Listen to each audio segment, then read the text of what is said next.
इंसान हालात के सामने मजबूर हो जाता है, कभी अपनों के सामने तो कभी परायों के सामने। इंसान को मजबूर देखकर कभी कभी मालिक भी मजबूर हो जाता है, क्योंकि जो कुछ भी होना है प्रारब्ध के अनुसार होना है, और मालिक की मजबूरी यह है कि वो प्रारब्ध में हस्तक्षेप नहीं कर सकता। जब कोई विश्वासघात करता है तो दिल फटता है, आंखें रोती हैं, पूरे संसार से ही नहीं मालिक से भी विश्वास में दरारें पड़ जाती हैं। लेकिन मालिक पर अपने विश्वास को कभी डोलने मत दो। हालात कितने भी बुरे क्यों ना हों, मालिक का साथ होगा तो सारी मुश्किलें हल हो जाएंगी। राजा हरिश्चंद्र की मिसाल तो सबके सामने है। राजपाट, धन दौलत, राजमहल सब छिन गया, यहां तक कि उसकी बीवी और बच्चा भी उससे अलग हो गए। फिर भी राजा हरिश्चंद्र का विश्वास नहीं डगमगाया, कभी सच्चाई का साथ नहीं छोड़ा। सच क्या है? सच कौन है? सच ईश्वर है, सच भगवान है, सच मालिक है। बस एक वो ही सच है, बाकी सब मिथ्या है, झूठ है। हर चीज का अंत है, उसका नहीं। वो अनंत है, सब जानते हैं, फिर भी जमीन, जायदाद, जेवर, धन दौलत इकट्ठी करते रहते हैं, प्यार करते हैं उसे। हालांकि सब जानते हैं पैसा इंसान को लालची बनाता है, स्वार्थी बनाता है। फिर भी पैसा पाने के लिए इंसान विश्वासघात जैसा पाप करता है। प्यार करना है तो मालिक से करो, वो प्यार करो जिससे श्रद्धा जागे, वो प्यार करो जिससे विश्वास पैदा हो, वो प्यार करो जो पुण्य दे, वो ही पुण्य तुम्हारा उद्धार करेगा। कमजोर इंसान हालात के सामने सिर झुकाते हैं, लेकिन कुछ इंसान ऐसे भी होते हैं जो हालात पर सवार हो जाते हैं। बाजी, हालात के सामने मजबूर होकर बच्चों को अपने से अलग करके उन्हें त्याग देना, ये फैसला गलत था। माता पिता को अपने बच्चों को हालात से लड़ने की शिक्षा देनी चाहिए, हालात के सामने मजबूर होने की नहीं। हालात के सामने मजबूर हो जाना ही पलायन है। ये सोच ही इंसान में निराशा को जगाती है।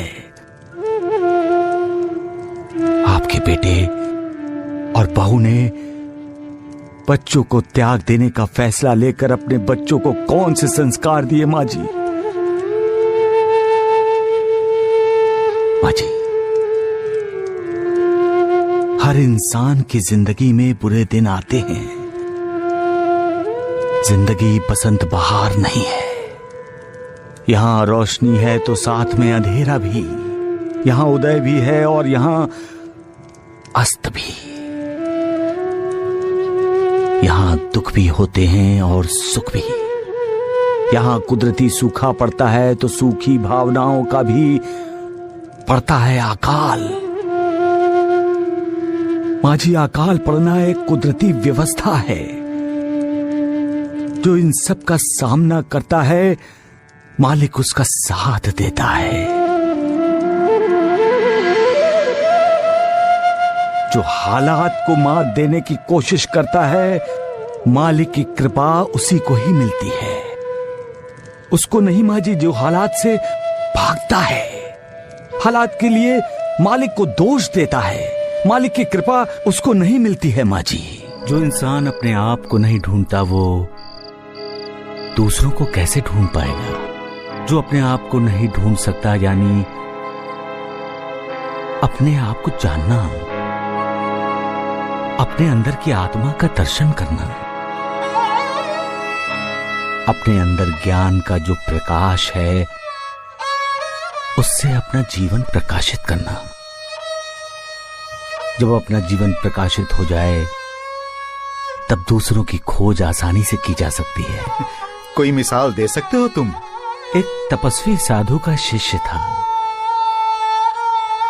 कई वर्ष कोशिश करने के बाद भी वो ध्यान नहीं लगा सका। आखिर वो अपने गुरुदेव यानी उस तपस्वी साधु के पास गया। बोला, इतने वर्षों से मैं ध्यान लगाने की कोशिश कर रहा हूं लेकिन ध्यान लग ही नहीं रहा। तो फिर तपस्वी साधु ने क्या कहा? साधु ने कहा, तुम इस देश के राजा के पास जाओ, ध्यान कैसे लगाया जाता है वो तुम्हें शिक्षा देंगे। एक राजा? हाँ गुरुदेव। वो राजा के पास गया और जाकर उसने देखा कि राजा तो मदिरा और मदिराक्ष में डूबा हुआ है। हाँ गुरुदेव, ऐसा ही हुआ। नर्तकी का नृत्य देखने वाले राजा को देखकर शिष्य लौटने लगा। तो राजा ने उसे रोका और जब उसे ये पता चला कि शिष्य को साधु ने भेजा है तो उसने शिष्य को कहा कि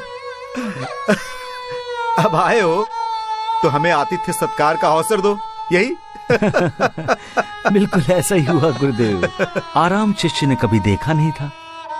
उसे देखने को मिला, उसे अनुभव करने को मिला और रात के भोजन के बाद जब उसे भव्य और ऐश्वर्य संपन्न शयन कक्ष में सोने को मिला तो वो जी भर के सोया होगा और क्या? नहीं गुरुदेव, शिष्य एक पल के लिए भी नहीं सो सका। क्यों? क्यों नहीं सो सका? क्योंकि जिस पलंग पर वो लेटा था उसके ऊपर एक बहुत नाजुक धागे से एक तलवार लटक रही थी। ऐसा लगता था किसी भी वक्त धागा टूटेगा और तलवार सीधी उसके सीने में घुस जाएगी। कहानी का ये मोड़ अच्छा है साईं। सुबह हुई, राजा आया।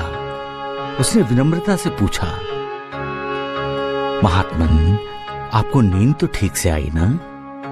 शिष्य ने कहा, राजन इस लटकती तलवार ने मुझे रात भर सोने नहीं दिया। सोना चाहता था, नींद भी आ रही थी, लेकिन बार बार लटकती तलवार याद करके आंखें अपने आप खुल जाती थी। तब राजा ने क्या कहा?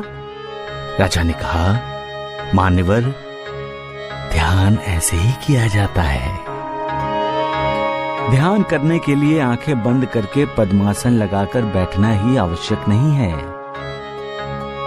ध्यान का अर्थ ही है सोते, जागते, उठते, बैठते, हर पल, हर समय उस परम ब्रह्म परमात्मा का स्मरण करना। बढ़िया, बहुत बढ़िया साईं, बहुत बढ़िया कहानी सुनाई तुमने, वाह।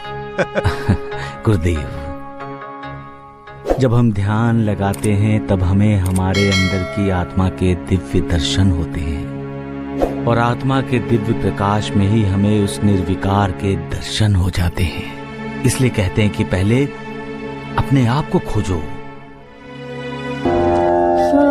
सबका मालिक एक।